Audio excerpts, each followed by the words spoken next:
Hey guys, welcome to this week's track guide. This time we'll be showing you the Le Mans circuit, Circuit de la Sarthe in the Porsche 963 GTP car. So starting a lap, you'll be coming out on the far left hand side of the circuit. Exiting the last corner, you want to be careful not to dip your left hand side wheels into the gravel and lose any momentum. But other than that, it's a pretty much a straightforward run to the start finish line. And you stick to the left hand side for the most part of this start finish section here. But coming up is a long-winded right-hander, which sort of tightens up towards the further you go along. But right as the corner stops, that's pretty much where you want to be on the far right-hand side of the circuit. And because that's the braking zone for the first chicane, which or the Dunlop chicane, I think it's called. And at full speed, it looks something like this.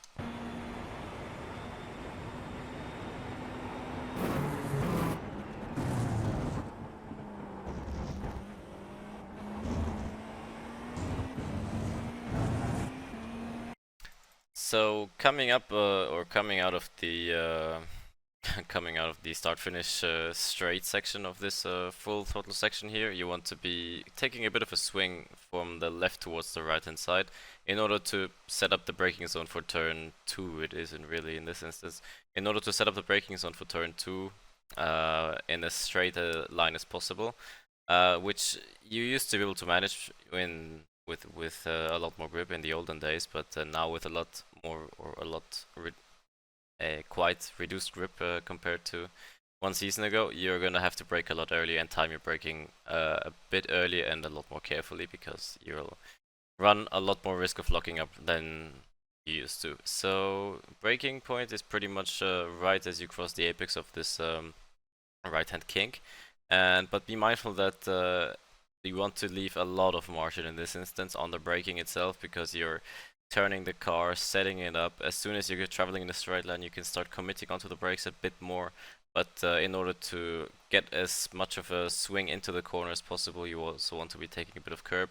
So be mindful that the braking zone right here is one of the trickiest on the circuit, especially on cold tires. Like once you get the tires up to pressures and right temperatures, you will be able to attack this braking zone more. But starting from the beginning, you want to be a lot more careful than you used to when going onto the brakes here. So you'll see me, as I've pointed out, as soon as you're traveling straight, that's when you commit onto the brakes proper, and eventually you want to start turning in, and you're aiming to place your left-hand side wheels as far as you can over these sausage curbs because these are quite aggressive, to be fair.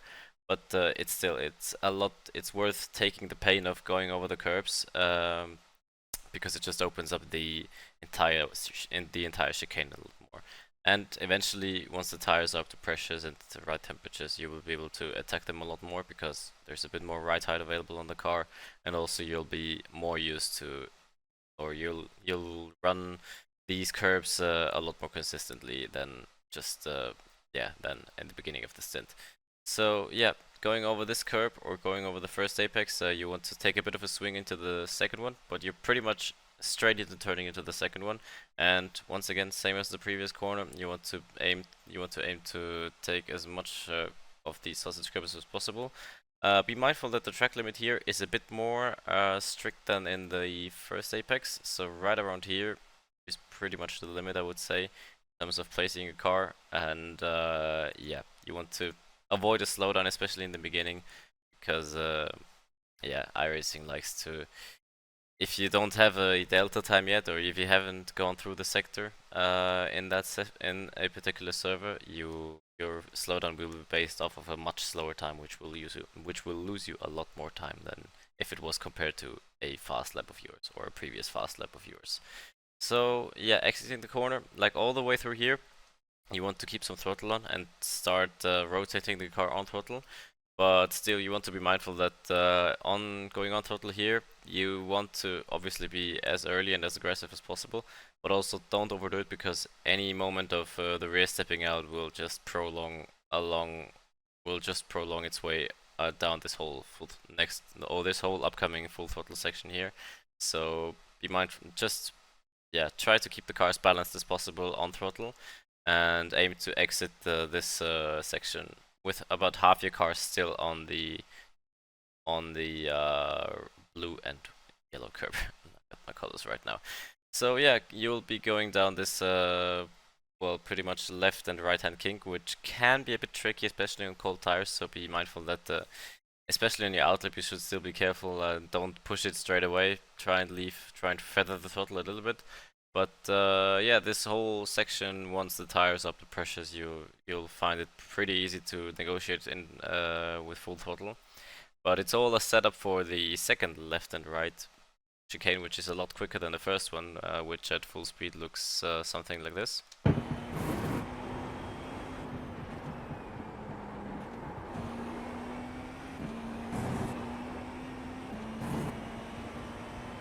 So in a similar manner to turn 1, or turn 2 in this instance, you'll pretty much find yourself setting up, or trying to set up the braking zone for the left-hander in as straight a line as possible. And your setup starts all the way back here.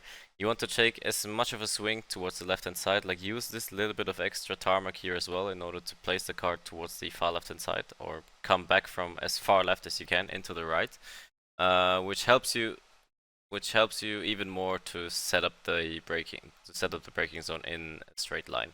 And as far as your braking goes, pretty much as soon as you're past this final thingy right here, that's when you start transitioning. Like as soon as you're going past it, that's when you start to think about braking. And once again, same as the first proper braking zone, you want to get most of the slowing down part done as long as you're traveling in a straight line. So you'll see me hit my peak brake pressure as long as I'm pretty much aligned with the right hand side. And as soon as I start turning in, which is about 10 meters before this access road crosses the track, that's when you start releasing the brakes and start your trail braking phase into the left-hander. And you'll be taking this in third gear and try to obviously open up this corner as much as you can on the curbs, but yeah, it's sometimes a bit hard to hit because the camber obviously sort of stops when the curb starts, so it can be a bit tricky when you have half your car on the curb and half your car on the tarmac, in terms of just imbalance in the car. But usually it shouldn't be an issue, especially when your tires are up to temperature.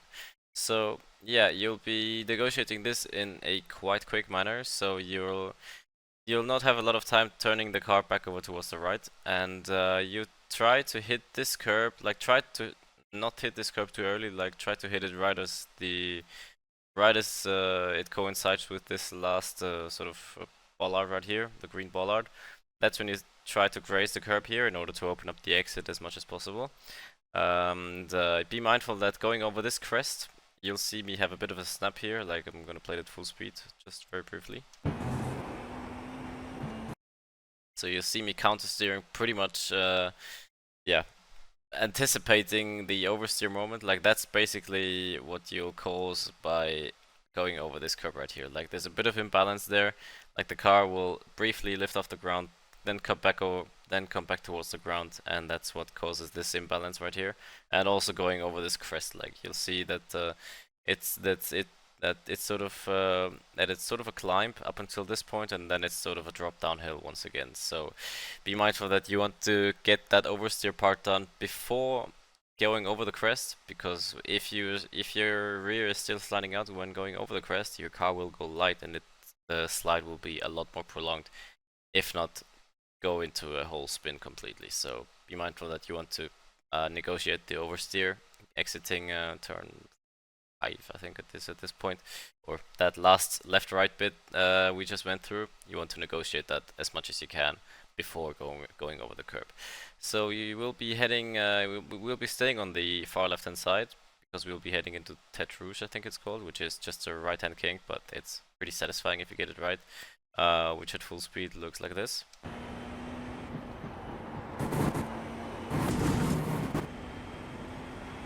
So it looks pretty straightforward, but there's quite a lot more to it than meets the eye, I think, at first. So as I've pointed out, you want to keep the car on the left-hand side at all times, but only start realigning it once you pass this access road right here. And your braking point, well, in theory, it would be this green light right here, like right as the line that's aligned with the green light, the blue light, right as this line that coincides with the blue light, or this marshal post, I think it is. Right as you pass that, that's when you start thinking about braking, and it will be a very slight brake input, but yeah, looking at the brake marker or at any brake reference in this instance is only going to put you off, I think. So you're better off just looking at the apex itself and judging your speed, or looking at the apex will help you judge your speed a lot better, which will result in you being a lot more consistent and a lot more intuitive with your braking point. So yeah, be sure to look at the apex more rather than at any sort of brake reference, I think. And with time, you'll also accustom your peripheral vision to just looking out for anything other, or maybe something else, while still having your focus on the apex itself.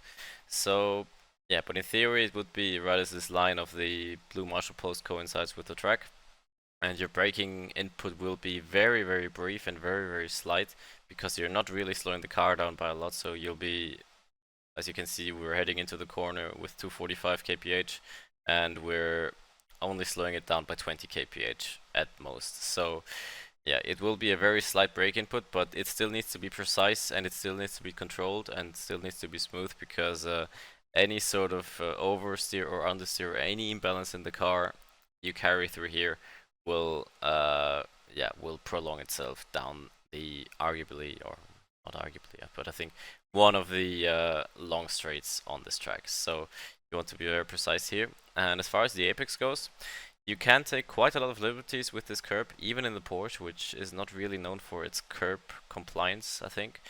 But still be mindful that you want to keep about, yeah, I was just gonna say about half your car beyond the inner edge of the curb, but right here we're slightly over it. But yeah, in this instance, I haven't really found the actual line or the actual limit of the in terms of track limits, but this was still fine for reference. Like right around here, that's where we are cutting the track the most. So this was still good with the stewards, or with the virtual stewards, I think. And as far as the exit goes, this one is pretty clear, because you still need to keep about you still need to keep about half your car or your right hand side on the yellow and blue curve on the exit here. Like going beyond it only ever so slightly will result in an off track, and going about a meter too wide will result in a slowdown pretty quickly. So be mindful that you want to keep the car on the blue and yellow curb on the exit still, or the right hand side wheels on the blue and yellow curb. So you'll be traveling down the long straight, which is where the name of the game is pretty much save as much distance as possible. And one interesting tidbit, or one useful tidbit maybe as well, is that the middle of the track has this sort of slight incline from one side and the other side as well, which sort of meets in the middle. So on this incline, your car will bottom out very briefly. So be sure to not be right in the middle of the road in the GTP car, because that means the car will just scrape on the bottom all the time, and will just lose a lot of straight line speed. And also, if you can help it, try to cross the track. Yeah, don't take your time crossing the track. Do it quickly, I think is the right word. So yeah, you want to head back over towards the left hand side, and you have a lot of time to just relax, catch your breath, negotiate all of the traffic in an efficient race as well. And if you have time, or if you have any settings to adjust, be sure to do it here, like preparing the fuel or preparing the tires for a pit stop, for example. So as far as the brake marker goes for this first of the chicanes on this what used to be a very long sort of flat out section of the track, you'll be looking out for the blue markers on the left hand side, which are pretty clearly visible even at night, which, yeah, for good reason, I think. So yeah, at full speed, this first of the two chicanes on the Mulsanne straight looks something like this.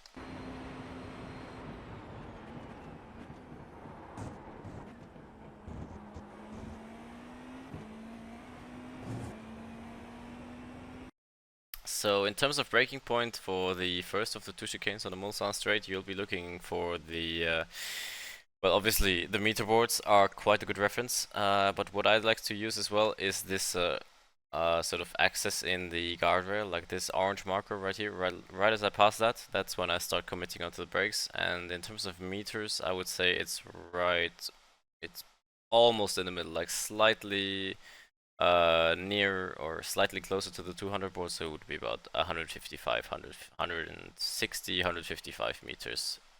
And yeah, I'm looking at this orange marker on the guardrail. That's when I start committing onto the brakes. Obviously, once again, get most of the slowing part down as long as you're traveling straight. And you have quite a lot of time before turning in, because you have to slow down the car from like 322, I think, or 323, I think we hit in this instance, down to, well, yeah, way slower than that. And your turning in point would be this cone on the left hand side. And be sure to get about half your car on this or beyond the yellow and blue curb in order to open up the entry for the second one. And be mindful as well, once again, that all this time you're releasing the brakes slightly, adjusting your brake pressure in order to have some freedom to move the car around or change direction into this section right here.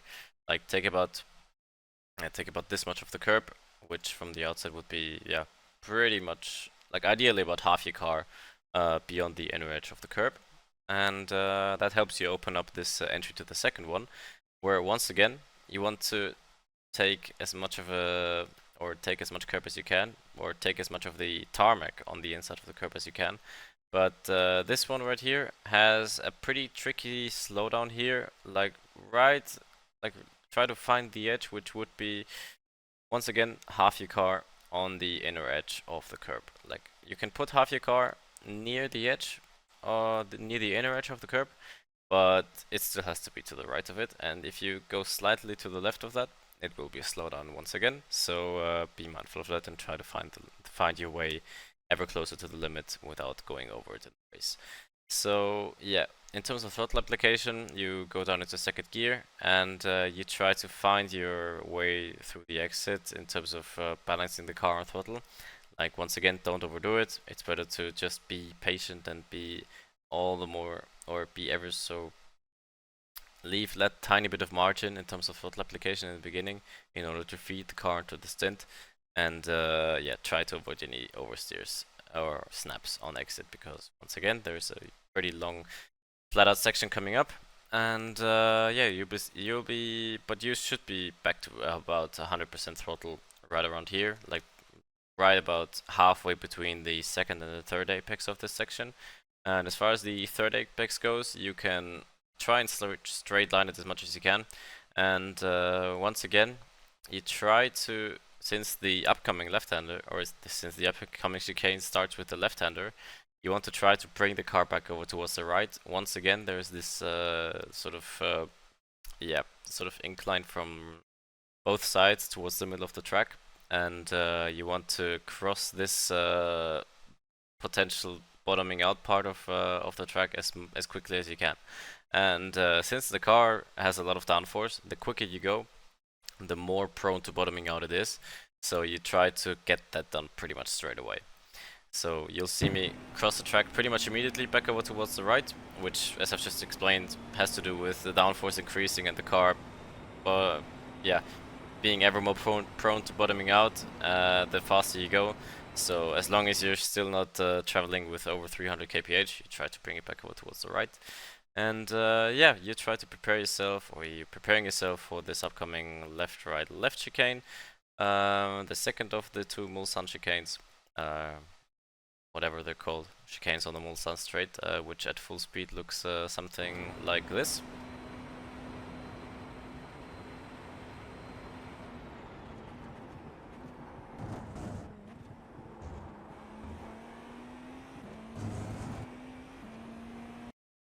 So this one is a bit faster than the first one, which you'll see when I'll hit the brakes. Like, I hit the brakes right around here, which would be at around 110 meters, like right as the 100 board crosses the windshield wiper in the Porsche anyway. And for the first one, we had a braking point of about 150, 155 meters. So this one, you can carry quite a bit more speed than the first one. and but it's pretty similar kind of characteristics, only in reverse and with a tiny bit more speed than the first one. So once again, you try to get most of the slowing part down, slowing down part down in a straight line. And once again, you have this cone as a reference point for where you want to turn in. And this curb, this first one, is a bit more tricky because the inner edge of the curb compared to the tarmac beyond it has a bit more of a difference to it. Like there's a bit more of there's a bit rougher of an edge between the two. So it can potentially grab the inner left hand side wheel or the left front wheel and just pull the car towards the left. So be mindful of that, which is why you'll see me not make complete use of it. Like I would start using it about 2, 3, 4 laps twist in when I'm sure that the car has the right amount of pressure, the right tire temperature, and I'm confident enough to take it. But yeah, this would be the usual approach when starting out your stint. Like you want to keep on the curb, but not beyond the curb, more or less. Like you'll see me drive like right on the edge of the curb, so as to avoid the curb grabbing my left front and pulling me towards the left. And yeah, but it's the same principle as the first chicane applies. You try to open up the left hand part in order to take as much of a swing into the right hander. And but this transition from curb to tarmac beyond the curb is pretty smooth, so you can once again take some liberties with that. And yeah, the limit would be about half your car on the left hand side, or you have to keep about half your car on the or beyond the inner edge of the curb. Yeah, once again, it's pretty similar to the first one. You try to apply the throttle as quickly but as efficiently as smoothly as possible in order to avoid any oversteer moments. And as far as the exit goes, once again, same as the entry part of this section, the edge between the curb and the tarmac beyond it is a bit more, yeah, it can be a bit more tricky, and it can just grab your left front wheel and pull you towards the left, which will cause you to have a bit of a moment on exit, which you really don't need when once again hitting a pretty long full throttle part of the circuit. So you try to negotiate that as efficiently as possible. So yeah, you'll be coming up to, I think it's called Indy Corner, or is it called Indy Corner? I don't even know. It's late. I'm tired. You'll be coming up to the upcoming right-hand kink, which leads into a 90-degree right-hander, which yeah, it has pretty similar principles in terms of in terms of preparing the braking zone as turn 1 has, but yeah, have a look at it at full speed, which looks something like this.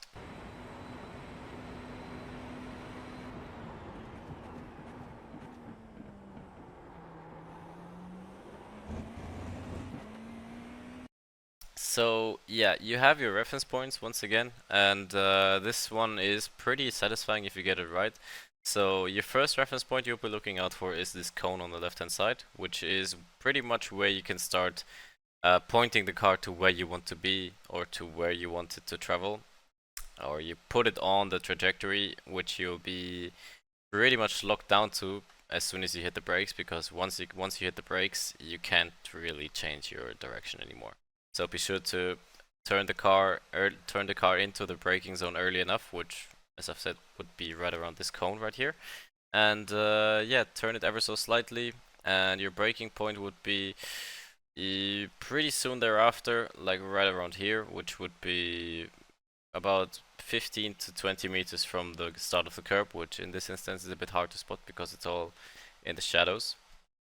Rasmus reference.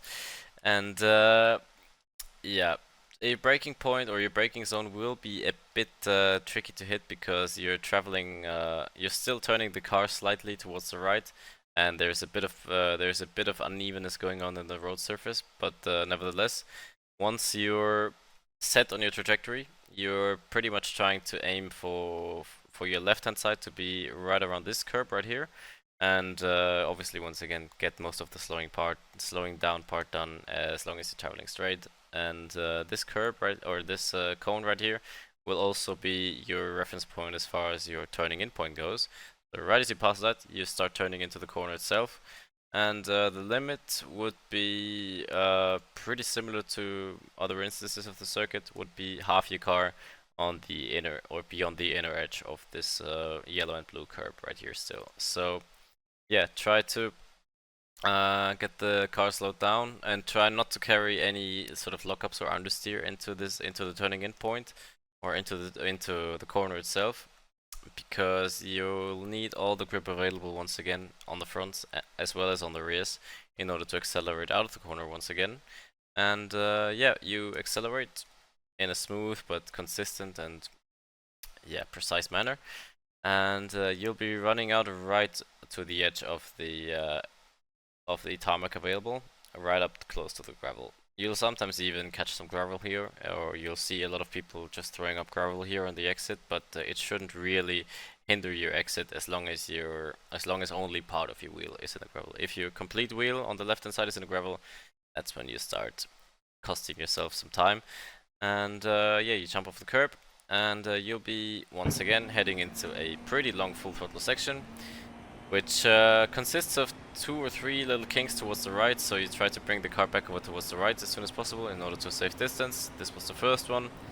This next one, yeah, is also flat out obviously, and right thereafter you start bringing the car back over towards the left, because this upcoming section here is, yeah, it starts with a right-hand kink, which leads into a left-hander, or a 90-degree left-hander. That's why you want to be on the far left-hand side. But this upcoming section, just gonna show the whole thing at full speed.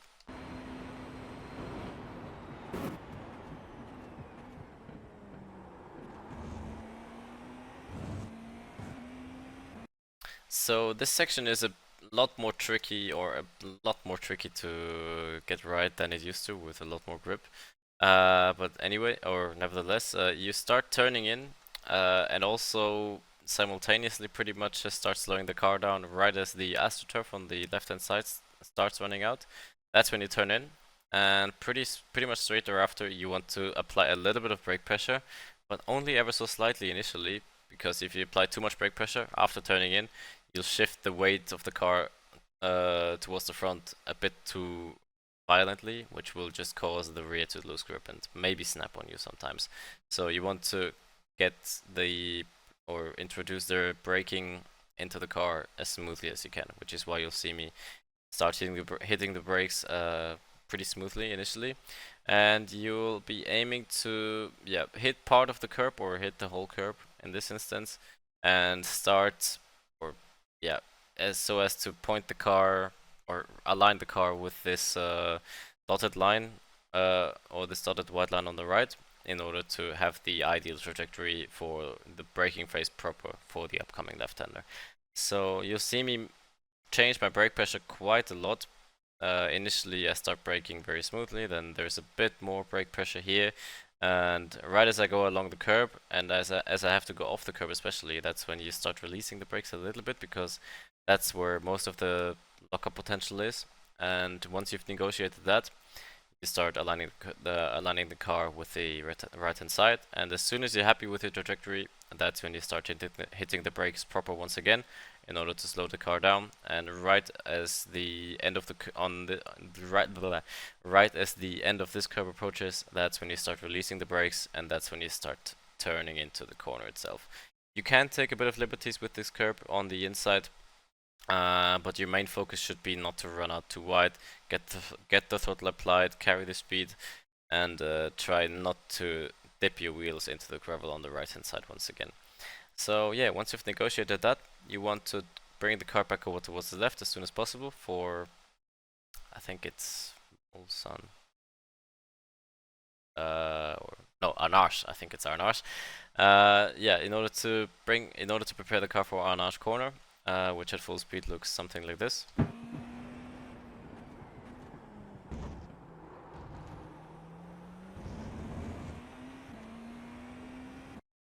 So right as you've exited, I think it's Indianapolis section actually. Right as you've exited the left-hand part of the Indy section, you want to bring the car back over towards the left, and you can take quite a lot of liberties with the track right here, or with the available piece of tarmac, which maybe initially wouldn't look like available track to me, but anyway, you can take quite a bit of liberties with that. And but this braking zone right here is a lot more tricky than meets the eye at first, because you'll start braking right around here, which is still quite a long ways before the corner. But it's a lot more deceiving it's pretty deceiving because the corner itself is really slow, and since you're set up for quite high speed, low downforce, it's all the more important that you slow the car down efficiently and soon enough in order to negotiate the corner. And your reference point would be, well, there really isn't one, but in terms of meters, it would be, I would guess, even close to 90, between 90 and 100 meters before the corner. So yeah, you get most of the slowing part done in a straight line, and B, also before you cross this entry curb right here, because when going over this curb, there's a lot of potential for your left or right hand side wheel to lock up and for you to just go straight on. So you want to get most of the slowing part done before you hit this curb. And yeah, you try and use this curb for this little bit of extra space in order to open up the corner, or open up the entry of the corner. And you can take quite a bit of liberties with this inside curb, or this apex curb right here, because at first it looks maybe a bit rough, like it's sort of off cambered and it has a pretty steep incline and everything, but it is pretty smooth and it can actually help you rotate the car as well. So yeah, when going over the curb, you start smoothly going back onto the throttle, get the car rotated on throttle, and try to, yeah, make full use of the circuit available, but try not to carry any oversteer onto this upcoming full throttle part once again. And your left hand side wheel should be, or it can use quite a lot of this curb right here, but be sure to not mistake the available AstroTurf with the grass right here, because right around here there's the crossover between AstroTurf and grass. So be sure to, if you can help it, try to keep your left hand side wheels on the blue and yellow curb still. So yeah, you've negotiated that, and you prepare yourself for what is the arguably most fun section of the circuit, which is the Porsche curves, which befits the car we're driving right now, which starts with a right-hander. So you want to keep your car on the left-hand side, pretty much. Yeah, you want to at latest bring the car back over towards the left-hand side of the circuit, right around here. But this, I'm gonna show just the entire section at full speed for once, which looks like this.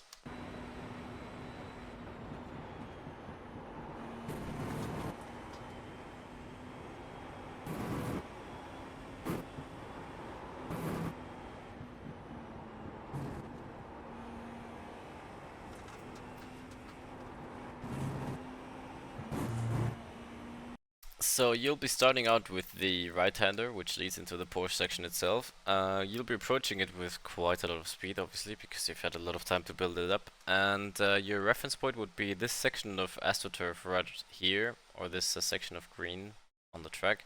Like right before that, you start braking, and once again, you'll be trying to, yeah, you'll have multiple things to do at once. You're slowing down the car, you're turning the car into the corner, so you'll have to modulate your brake input by quite a lot. So at maximum you'll see me hit about 50% brake pressure. You slow down to 5th gear, and you try to hit the this first curb right here with your right hand side, so as to open up the corner as much as possible and save as much distance as possible. And also this curb right here has really good grips. Like if you go slightly beyond that, arguably there's a lot worse grip than on this curb right here. So yeah, try and get the car hooked onto the curb, take a bit of a swing into the upcoming left-hander, which you can take a lot of liberties as well with the curb on the inside, arguably even try to aim to hit some grass with about half your tire on the inside. And all this while you're trying to carry the speed, obviously, but also be mindful that you have to modulate your throttle if needed, because the car doesn't really comply with you because you're running low downforce. So if you're running low downforce or low wing, low downforce, everything, it's not as compliant as it would usually be in high speed. So you have to take that into account and be ready to modulate your throttle ever so slightly. Like there's this tiniest of lifts already helps get the car settled down, have a bit of a safety margin left so as to not lose your rear or lose your front into the wall, because if you have a shunt here, that's a pretty high speed shunt, obviously, because it's pretty high speed. And yeah, between these two left-handers, you try to take as much of a swing towards the right in order to open up this left-hander. Which this left-hander right here is basically pretty much all a setup for the right-hander which comes up, but nevertheless it's all the more important to not carry too much speed or not overload the front tires into this left-hand part, because you still need to take a little bit of a swing into the right-hander, which you'll start slowing down the car right as you start, right as your steering goes from left to right, because this upcoming one needs to be negotiated in 4th gear, and once again try to hook your car on this curb as best as you can. I've missed it in this instance, and at latest you need to be on the right hand edge of the track as this right corner ends. So there's a brief moment of straight line where the white line is straight, like from going right-handed to left-handed. There's this section which is straight, and right at the beginning of this straight section you want to be on the right-hand side. But pretty soon thereafter, you start turning it into the final part of the Porsche curves, and also be mindful that you can maybe see it that the track is slightly off cambered through this left-hander, so you need to take that into account when turning it the corner. Like, the longer you wait to turn in, the harder a time you'll have to get the front in. So because it's off cambered, you need to turn in pretty early, and you try your best to hit your you try your best to put your left-hand side wheels on the inner edge of the curb. Like, I've missed it here slightly because I've turned in too late, but if I had turned in a bit earlier, I would have had no issue hitting the inside edge of the curb with my left-hand side tires. And be mindful that right here, you really don't want to push your luck in terms of slowdown, potentially, which would be like your right-hand side wheel has to, I'm not even sure at this point, but I think it's the white line in this instance. It could be the curb, but I'm pretty sure it's the white line. You need to keep your left-hand side wheels on still. Which is a bit off-putting because there's a bit of curbing available on the outside, but iRacing is pretty strict in this corner. So yeah, you don't want to push your luck in a race and start feeling your way towards the limit. And there's this upcoming right-left, which is pretty straightforward. You try to cut this left part as much as possible, and you're setting up for the final part of you're setting up your braking zone for the final part of the track. I'm just gonna show the full section at full speed for once.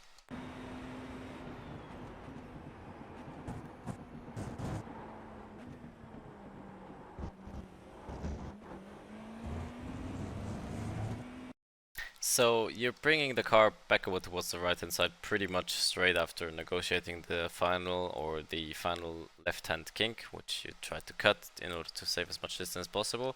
And you try to make a bit of use of the pit lane entry available because it's free real estate really. And about halfway between the start and or about 1/3 of the way between the start and the finish of the dotted line, you want to start hitting the brakes. Pretty much halfway, I would say, and the further you go into the stint, obviously, the later you can brake. So pretty much halfway between start and finish of the dotted line, that's when you start braking from 6th down to 3rd gear. And be mindful that you can take a bit of liberties with this curb right here in order to open up the corner. But if you cross it, you need to also take into account that it can upset the car towards the right or towards the left, or even cause a lockup sometimes. So be mindful when taking the curb or when trying to push the curb on entry. So, and as far as the first apex goes, you try to hit it or try to take as much liberties with the curb as possible, which would be once again about half your car still on the curb itself. Like half your car needs to be to the right of the inner edge of the curb, and which helps you open up this second part as well, where once again you try to have half your car or the middle part of your car to the left hand side of the inner edge of the curb, and all this while you're not really hitting the throttle anymore. You're only slowing down the car from corner to corner to corner in order to set up this final one. And this final one, you need to take that into account or already right around here, or pretty much when braking for what have I done? Yeah, there we are. Sorry, technical difficulties. As I was just about to say, this after the right-hander, that's pretty much the most important part of this section. But it already starts when picking your braking point for the entire section, because if you carry too much speed, you will have a hard time bringing the car back over towards the right before the final left right section of the corner or of the track, which means that you cannot really carry too much more speed, or you really shouldn't be carrying too much speed into the first initial braking zone itself. So yeah, all this while you're rotating the car on the brakes and slowing down the car, and yeah, try and take as much of a swing towards the right before the final left right section of the track. And as far as curb usage goes, you can take quite a bit of liberties with this one, but be mindful that on cold tires with low pressures, it can throw you off and the car can bottom out quite violently. But once you've hit the good pressures and good temperatures, it shouldn't really be an issue in terms of bottoming out. So this would be about yeah, I think this is pretty, I think I had this one pretty well. And once again, the inner edge of the curb has to meet with the metal part of the car at most in order to avoid a slowdown. And yeah, from left to right, it's pretty soon thereafter. And all this while you're balancing the car on throttle once again. And with this final one, you can take quite a bit of liberties with the sausage curb as well. Surprisingly, the Porsche as well. So yeah, I think about half your car needs to be on top of the sausage curb in order to avoid the worst of the bumps, because it can be that sometimes when you're traveling too slowly over the curb, obviously your car will drop into the curb or drop into the hole between the curbs. So the more speed you're able to carry, the more likely you're able to jump across the hole. So you'll avoid most of the tough bumps on this curb. And yeah, that's pretty much all there is to it. And you try and balance your car all the way through here with your right foot on throttle. As we've pointed out at the start of the lap, you try to not run out too wide into the gravel. And yeah, get your upshifts right, get get the car back over towards the left-hand side, right around here. And yeah, that is one lap of the Circuit de la Sarthe at Le Mans. So I hope you enjoyed this week's track guide, and I hope you could pick up some helpful tidbits here and there, even though I'm pretty slow at Le Mans, it has to be said. But nevertheless, I hope you could pick up some helpful tidbits here and there. And yeah, I hope you had a nice and uneventful and productive season of IMSA officials. And we'll be sure to meet you once again for season 3 of 2025.